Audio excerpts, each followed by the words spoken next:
I used to just hop from one thing to another. The sun's shining and it's clear skies. Oh!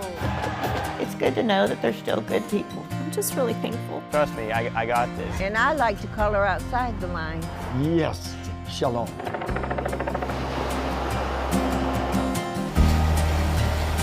Follow the leader. It just breaks my heart. We could hear it and like feel it in the building. The walls literally just started to fall in on us. I just don't know what the future holds. It just takes you right back. Takes you right back to the scene. It's really important to feel like there's someone who knows what it's like. It's a once-in-a-lifetime thing for the most of us.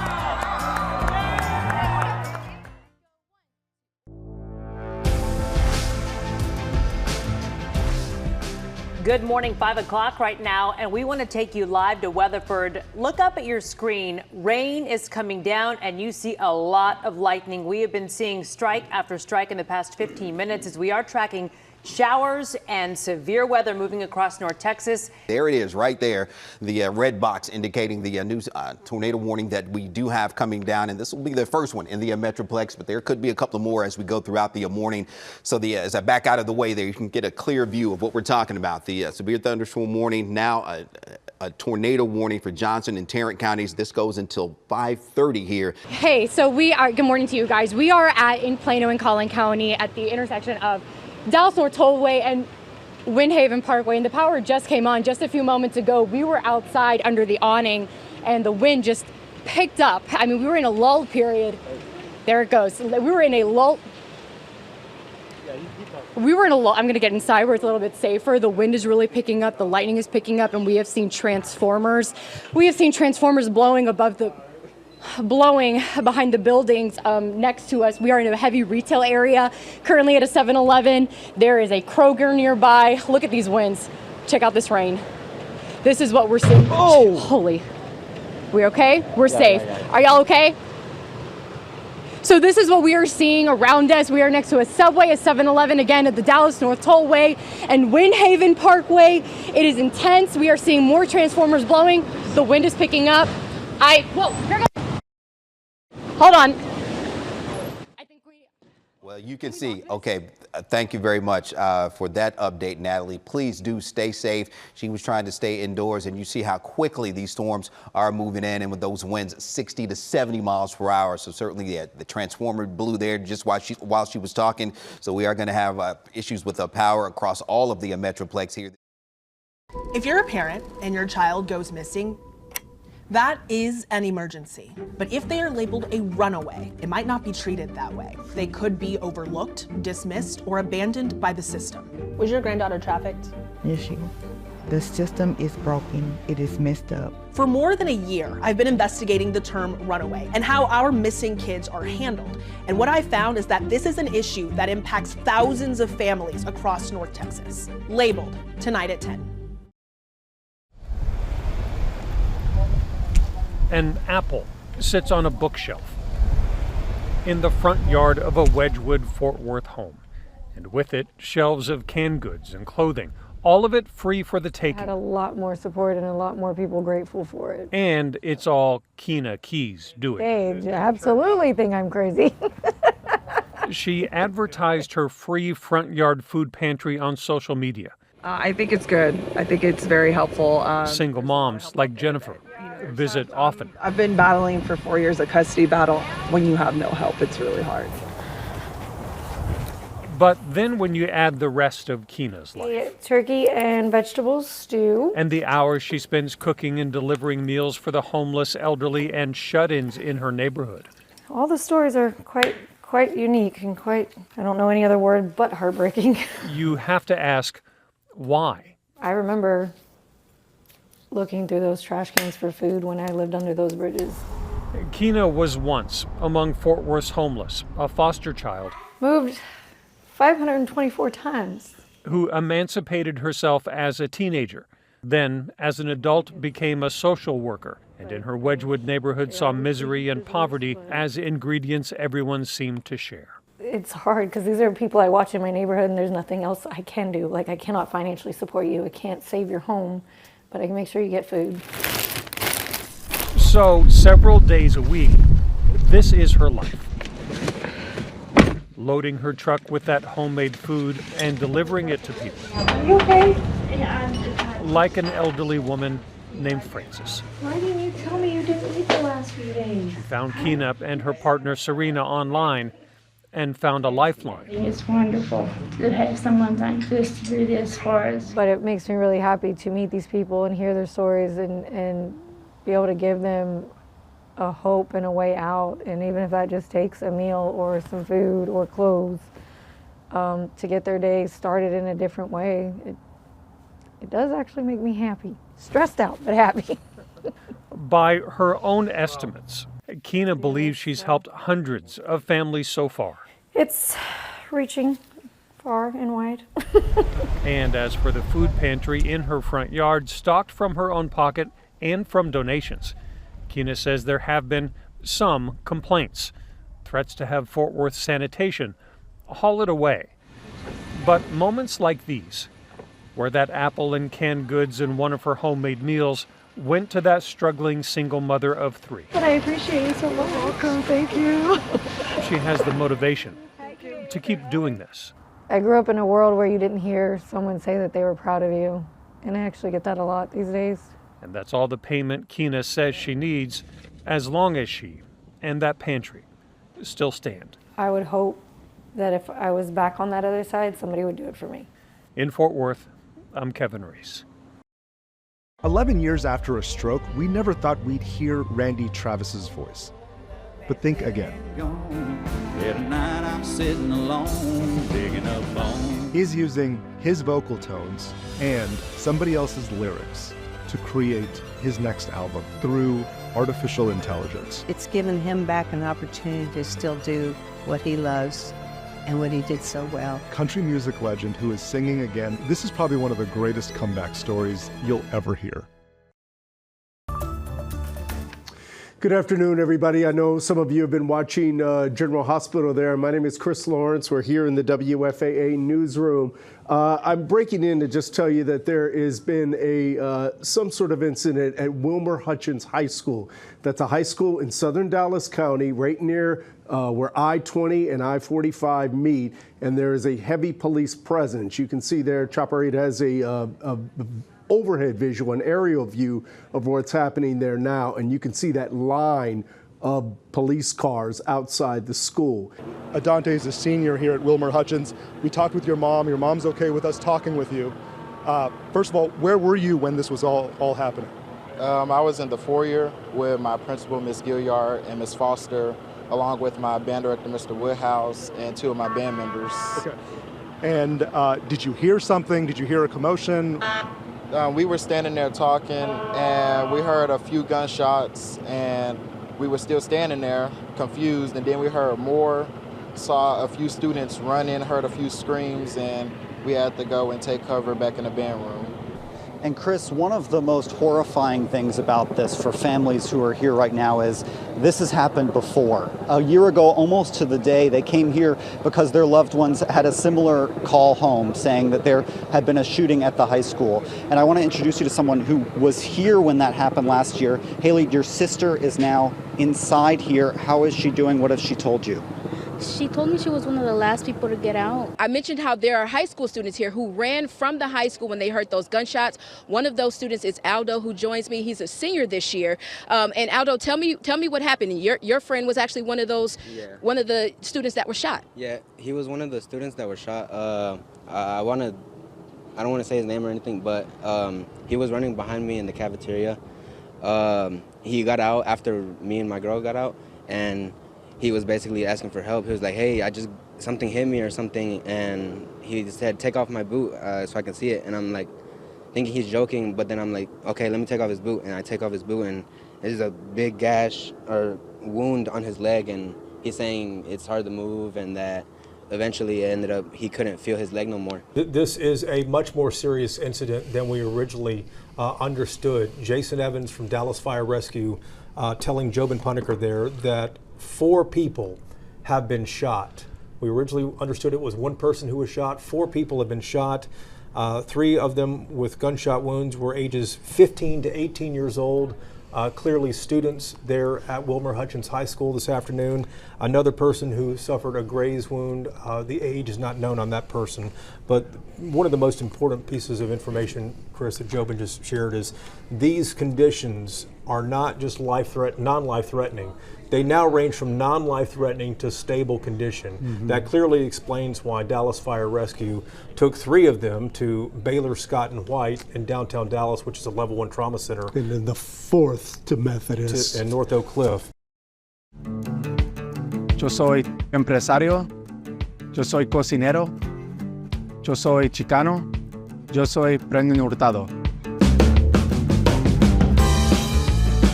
My heritage is Mexicano. My family's from the Wfaa, Mexico City, and I'm really proud of where I come from. I would go to my grandparents' house in the morning with my mom for work because she worked for my grandparents, and I would have homemade Mexican food every day. And those are the memories that I have that kind of captured as a youth and transferred to my restaurants here in the Dallas-Fort Worth area. You know, one of the things that my grandfather instilled in me and that my dad instilled in me whenever I was little was a saying, échale ganas, because we're Mexicanos, we can do anything. Anything you put your mind to, we're resilient. And my grandfather was resilient, my father's resilient, and I'm resilient, and that's why we're here. I'm gonna show you guys how to trim a brisket today from start to finish. And then I'm gonna flip it over. We're gonna throw it on the smoker with the fatty part facing towards the firebox. 12 hours later, our brisket's done. I'm gonna go ahead and cut this in half. You always wanna cut against the grain. You wanna see that fat cap is really beautiful smoke ring on the bottom. Aspiring cooks or pit masters that are watching this, échale ganas. You can do it if I can do it. Just work hard, put God first, put your family first, and then everything else will follow.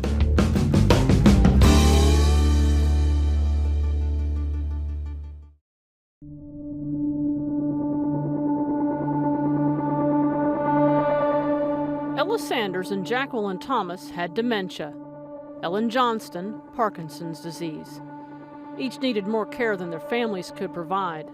They needed a safe place to live. I was relieved because I was told it was 24-hour care. All 3 ended up in unlicensed boarding homes in Tarrant County. Jacqueline and Ella are now dead. She didn't deserve this. Nobody deserved that. And Ellen says she nearly died. Well, I'm so lucky that it happened to me. We blurred photos of the pressure wounds she says she got while in that home because they're so graphic. I went to hell.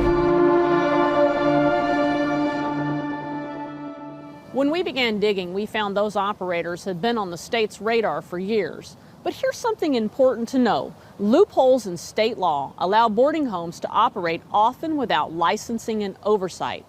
But if you have more than 3 residents, the state does require licensing as an assisted living facility for homes that help with needs like medications, bathing, or eating.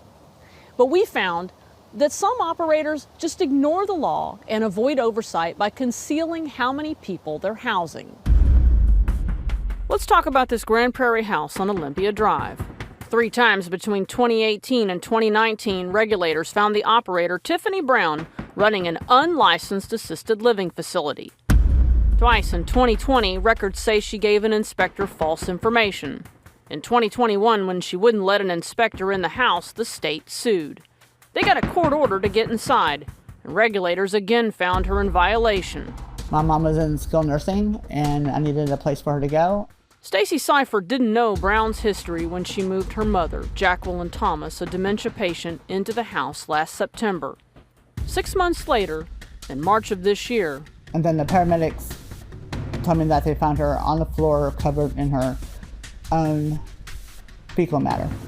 Court records say Jacqueline suffered sores on her buttocks, so badly inflamed that Jacqueline could not lay on her back. She wasn't eating, she wasn't drinking, she never walked again. Police arrested Brown on suspicion of an injury to an elderly person charge in Jacqueline's case. Brown told police an employee didn't show up for work and was unaware the patients were alone. Did you ever hear from Tiffany after she passed? Just about paying $600. Brown wrote via text, "I guess you're not paying me. I pray God has mercy on you." Please stop it. We caught up with Brown at the courthouse. Please get out of my face. Jacqueline died April 17th. She passed in her sleep, so thank goodness for that. Tonight, the race for U.S. Senate in Texas, one of the biggest on your ballot in November. Republican Ted Cruz asking for 6 more years. There is a dramatic difference between me and Congressman Allred. Democrat Colin Allred says it's time for a change. I think a lot of Texans are fired up about moving on from Ted Cruz. What separates them?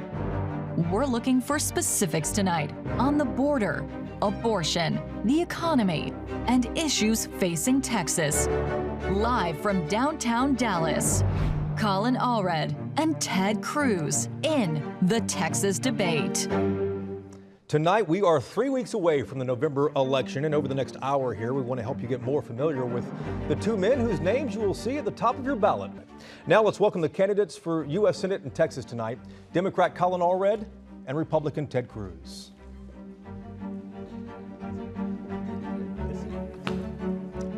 Gentlemen, thank you each for being here tonight.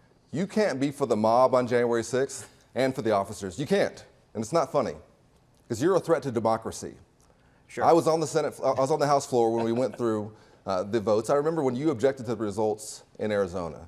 Understand, every single time Congressman Allred, right now in this debate, he is echoing the calls of the enemies of Israel saying ceasefire now. He claims there is nothing else to be done militarily. I'll tell you, when Israel detonated the pagers against Hezbollah, it was one of the most targeted and effective military actions we have ever seen.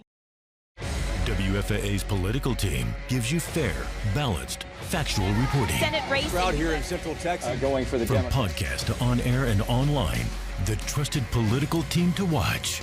We are WFAA.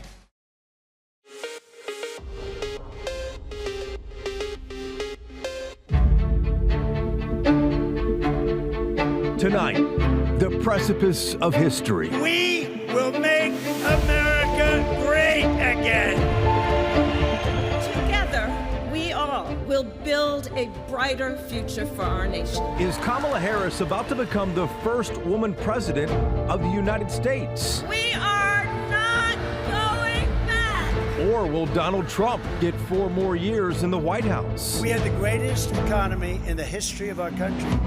Who will Texans choose, and by what margin? The race for U.S. Senate, Republican Ted Cruz fighting for his political life. The Constitution is worth defending. Democrat Colin Allred is polling strong and raising far more money than Cruz. And this November, I'm going to beat Ted Cruz. But can Allred turn all that money into actual votes? School vouchers and the future of public education are also on the line tonight. Will voters send enough Republicans to the legislature to finally pass their priority? Or will Democrats and rural voters protect public schools again? And what will Dallas decide? 3 propositions on the ballot could significantly change how City Hall operates. Polls are about to close in most of Texas. In-depth results, expert analysis, and journalists hard at work across the state and right here in the WFAA newsroom. Coverage of the historic 2024 election in 5, 4 begins now 3 on WFAA. 2, 1, and cue. The campaigns are over. Now you will decide who wins and who loses tonight, and no one else has more robust coverage of the Texas vote than WFAA here. Good evening, I'm Jason Whiteley. Thank you for joining us on WFAA Plus and our other streaming platforms. Here we are at 6:47. Already a lot has been happening, especially in the last hour here. Polls have closed on the East Coast. Democrat Colin Allred, 50% of the vote. With more than 1 million votes so far, compared to Ted Cruz at 48% of the votes. Now, before we get too far, we all know what happened in 2018, right? We all know what happened in 2018. We were here in the studio, and we saw Beto O'Rourke get out in front with the early vote and the urban vote, and then, within a few hours or so, the rural vote came in and changed that. Kimmy, what's your first reaction? Yeah, the political scientist is here to tell you none of this matters until you see where those votes are coming from. Here's why this U.S. Senate race here in Texas is so important, because things are so close and because Republicans have made a pickup tonight. This was widely expected to happen with West Virginia Senator Joe Manchin, who caucused with the Democrats, stepping out and not running for re-election, Jim Justice winning that seat tonight. So right now, as it stands, we're at 50-50 in the U.S. Senate. So both parties are looking for that advantage. And of course, Democrats had really pinned their hopes on the fact that Ted Cruz might be especially vulnerable. But again, as we have been seeing here, he hasn't looked as vulnerable tonight. You know, for months in the Senate race here, the polls showed that the race between Colin Allred and Ted Cruz, it was within the margin of error. But at this hour, Cruz's lead is much wider than that, as you just saw a moment ago. Context is important here. 6 years ago, Cruz squeaked out a win against Beto O'Rourke in 2018. Tonight, look at that, a decisive win. This keeps Texas red, solid red. My name is Roscoe Compton Kelly. My pronouns are she, her. I am a Jewish, lesbian, feminist, vegetarian. Self-identified as queer or as a gay man. Transgender woman. So now that I have your attention, it's simple. Just love unconditionally and educate yourself. See me, don't judge me. Know that I will fight for you. I will advocate for you. We deserve respect just like anybody else. And we should celebrate trans joy and trans success. And God loves you and God loves me, just as you are. What are the lengths you would go for your child? I would do anything for my kids. For Katrina Christensen, there are no limits. Give me a multiplication problem. The best for Jack, 3 times 8, landed this family halfway across the country in Plano. 24. And he's doing fantastic. We don't have a family here. We don't have a job here. We literally came for our kids. Jack just finished 3rd grade at Davis Elementary School. I'm deaf and I hear through cochlear implants. And his 3-year-old brother Luke will start at Davis in the fall. Well, Luke is also deaf and he also hears cochlear through cochlear implants. That's what I love about him the most. But in 1 year, the Plano ISD school housing a tremendous deaf education program will be closed because of budget cuts and low enrollment. 50 years is a long time to fight. I was one of the first Black teachers at South Oak Cliff High School. And Lovey Hawkins has been breaking down barriers since, while she watches her South Oak Cliff neighborhood progress. That was just a field there. She can't help but notice. Open field with cedar trees. What's been left behind? As the neighborhood started to transition into more Blacks, the various businesses started to move. Tom Thumb moved out of the area, leaving her neighborhood a food desert. I'm just going to say the color of our skin changed. That didn't change the color of our money. The U.S. Department of Agriculture defines food deserts as areas with limited access to healthy and affordable food within a 1-mile radius for urban communities. I go to different parts of the city, East Dallas, Cedar Hill, North Dallas. It's the same battle Frederick Terry takes on after moving into his childhood home in Oak Cliff. We're literally talking about places that have nothing versus places that have, I drive past 5 stores to get to the one that I really like. Do you guys live in the area? So Frederick started A Better Oak Cliff, advocating for a grocery store. H-E-B owns property just right down the street from here, and they've owned it for over 7 years, and they've not done anything with it. H-E-B owns this property at Beckley Ave and Davis Street and tells us they have no plans to share at this time. Why they ain't make a store out of it? That's the question that we're all asking. Including Dr. Edward Rinkin, who researches Dallas food deserts. If they have money to spend and they consume food just like everybody else, why do they not deserve to have mainstream supermarkets? Watching it back doesn't get easier. No one's coming into my house, sir. Sir, what are you doing? What are you doing? Back up. This is Frisco police forcing their way into the apartment Elvin Turner and his mom share. Are y'all serious? Yeah. It just evokes anger all over again because I'm still trying to understand what we did wrong. Police were in the wrong place. A 911 caller mistakenly thought she heard a woman in the Turner's unit yell, "Don't hit me." Yeah, you're at the wrong apartment. It was actually an apartment downstairs. And I thought, they're going to kill my son right in front of me. Our actions were out of concern for a victim. Frisco Police Chief David Shilson says officers had the right to go in, but he wishes they did it differently. Could have taken the time to say, hey, we cannot leave here until we go in and verify there's not a victim in that apartment. Howdy, trucks. They're one of the most popular vehicles in Texas. They're also very popular amongst thieves. How do I know? Last year, thieves tried to take Old Pearl here, my truck, and how they left it showed me a major flaw in the factory alarm. Got me asking questions to GM, the police, other truck theft victims. I couldn't believe that no one was talking about this. If you own a truck, you're gonna wanna watch my story. I'll show you how thieves are taking these and how you can protect your wheels. Okay, we're going to the lab now. Wait, where's the lab again?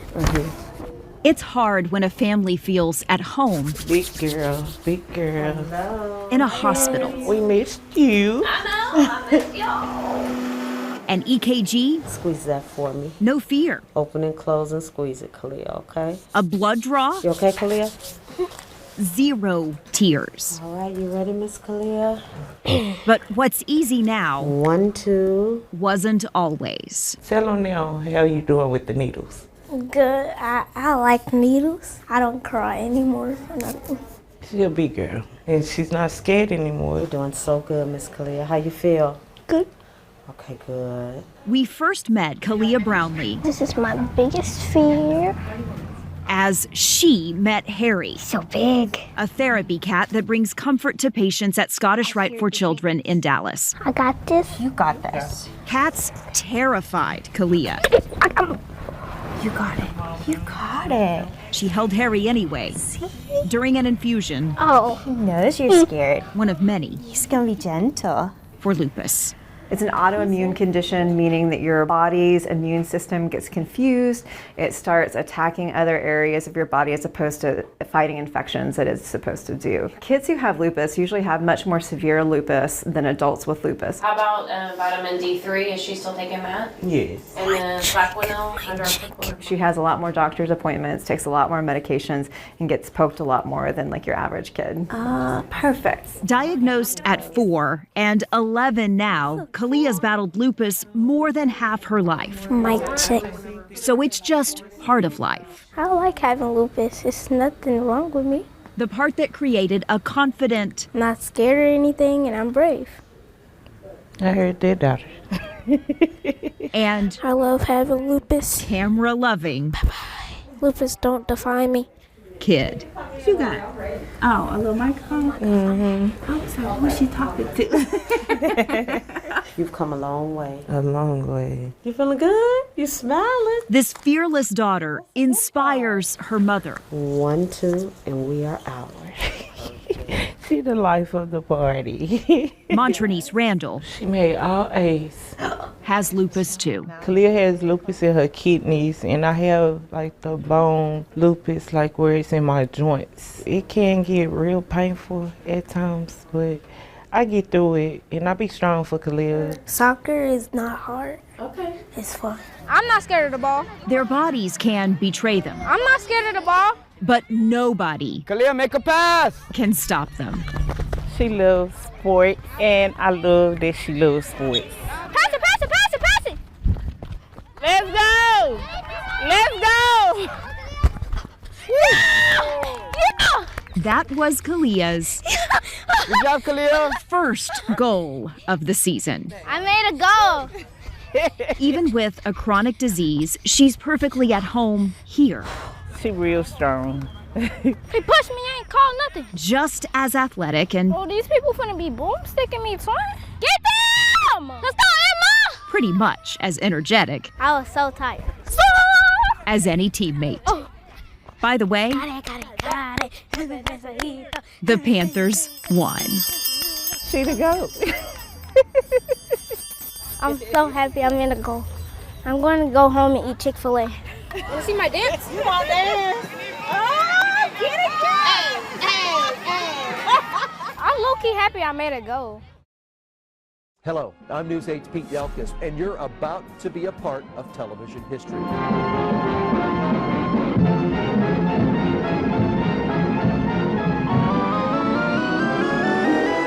Channel 8 News on the move.